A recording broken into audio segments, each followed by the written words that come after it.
여러분, 태양을 탐사하기 위해 만들어진 탐사선에 대해 들어보셨나요? 어떻게 6,000도나 되는 뜨거운 태양의 열기를 버텨낼 수 있었을까요? 이렇게 태양의 뜨거운 열기를 버틸 만한 물질이 과연 존재할까요? 지금 그 기술의 비밀을 파헤쳐 보겠습니다. 2018년 나사에서는 탐사선을 태양을 향해 쏘아 올립니다. 이 탐사선은 도대체 어떻게 이 뜨거운 태양의 열기를 버틸 수 있었던 것일까요? 태양은 우리 지구가 속한 태양계에서 정말 중요한 존재입니다. 우리의 모든 에너지는 태양으로부터 옵니다. 그리고 태양을 비롯한 태양계에 속한 모든 행성들의 질량을 보면 99.8% 차지할 정도로 태양은 우리에게는 없어서는 안 될 존재입니다. 이렇듯 모든 항성계의 중심에는 우리 태양과 같은 항성이 존재합니다. 이 항성들은 과연 어떤 물질로 어떻게 생성될까? 라는 질문에서 시작하게 됩니다. 그래서 우리 인류는 지구에서 가장 가까운 태양을 연구하기로 결단합니다. 그러나 표면 온도가 5,500도가 넘는 태양을 탐사한다는 건 결코 쉬운 일이 아닙니다.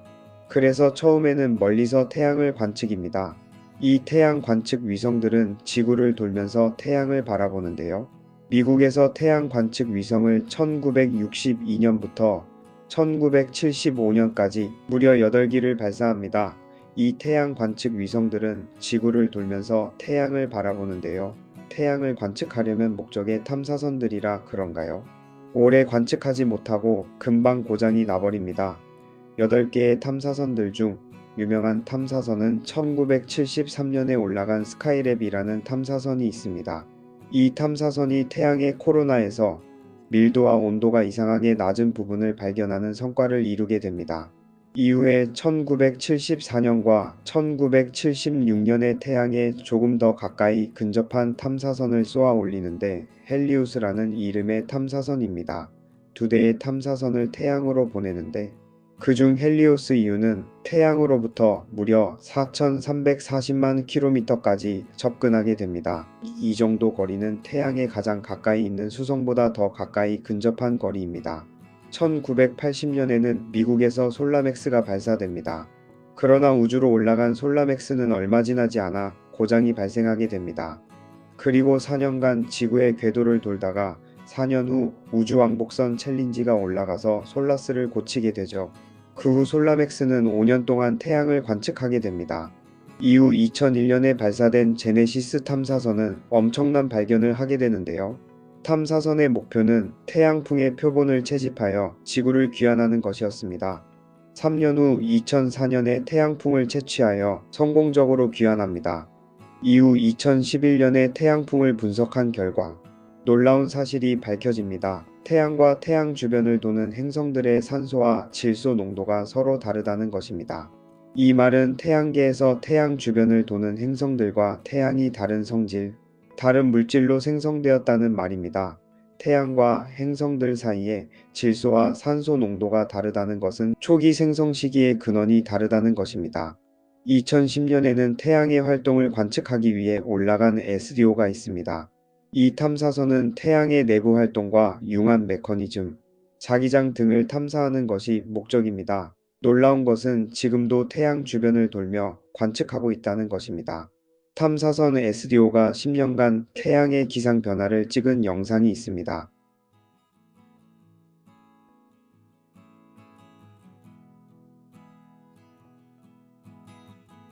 이렇듯 태양을 관측하기 위한 수많은 탐사선이 있습니다.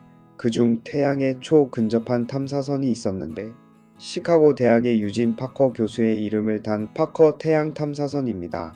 파커 탐사선의 원래 이름은 솔라 프로였습니다.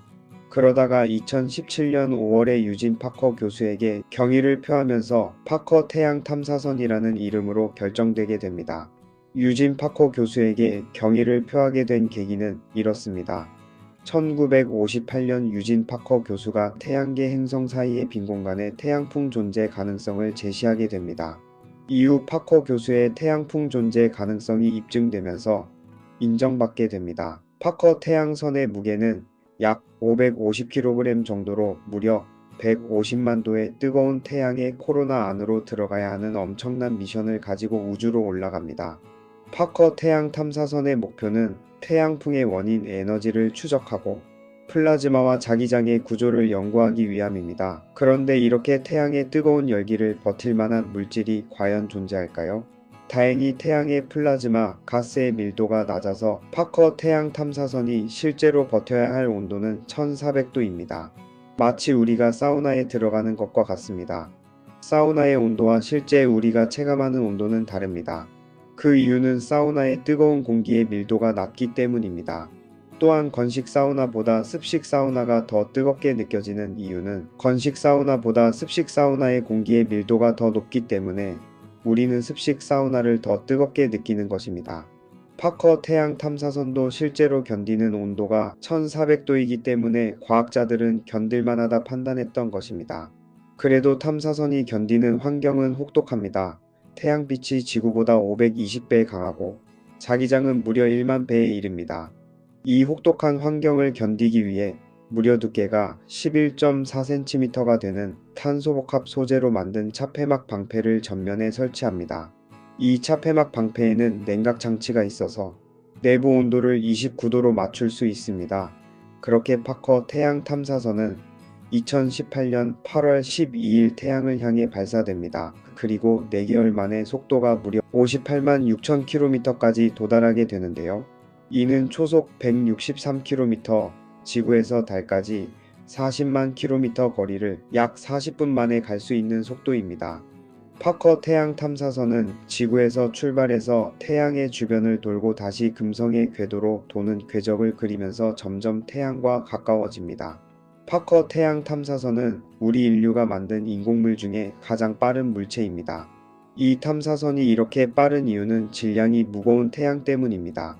속도가 느리면 태양의 궤도에서 빠져나올 수 없기 때문에 태양과 가까워질수록 그 태양의 중력을 이겨내기 위해 파커 태양 탐사선도 속도를 더 높이는 것입니다. 그렇다면 탐사선은 어떻게 속도를 낼 수 있는 것일까요? 그 속도의 비밀은 스윙바이에 있습니다. 스윙바이는 행성 주변을 지나갈 때 행성이 끌어당기는 힘, 즉 행성의 중력을 이용해서 가속을 받는 방법을 말하는데요. 파커 태양 탐사선은 태양과 금성의 중력을 이용해 더욱 가속을 받아 빨라질 수 있었던 것입니다. 2021년 인류 역사상 처음으로 인류가 만든 인공 물체가 태양과 접촉하게 됩니다. 파커 태양 탐사선이 드디어 태양의 상층 대기인 코로나를 통과하게 되었는데요. 이때 태양의 입자와 자기장을 확인합니다.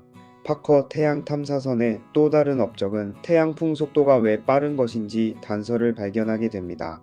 태양의 상층 대기권 안에 자기장의 위치가 수시로 바뀌는 것이 원인이 되어 태양풍의 속도가 더욱 빨라진 것입니다. 이번 태양 파커 탐사선의 탐사로 인해 우리 인류는 태양으로 인한 우주 기상의 위협 요소를 미리 예측할 수 있게 되었는데요. 지구에 위협이 되는 태양풍이 지구에 도달하기까지 대략 2일에서 3일이 소요되기 때문에 태양에서 방출되는 선으로 인한 전리층 교란 상황에 대해 전 세계는 미리 대비하고 있습니다. 오늘은 여기까지입니다. 또 다른 우주의 신비로운 소식을 가지고 다시 찾아뵙도록 하겠습니다. 지금까지 영상을 시청해 주셔서 감사합니다.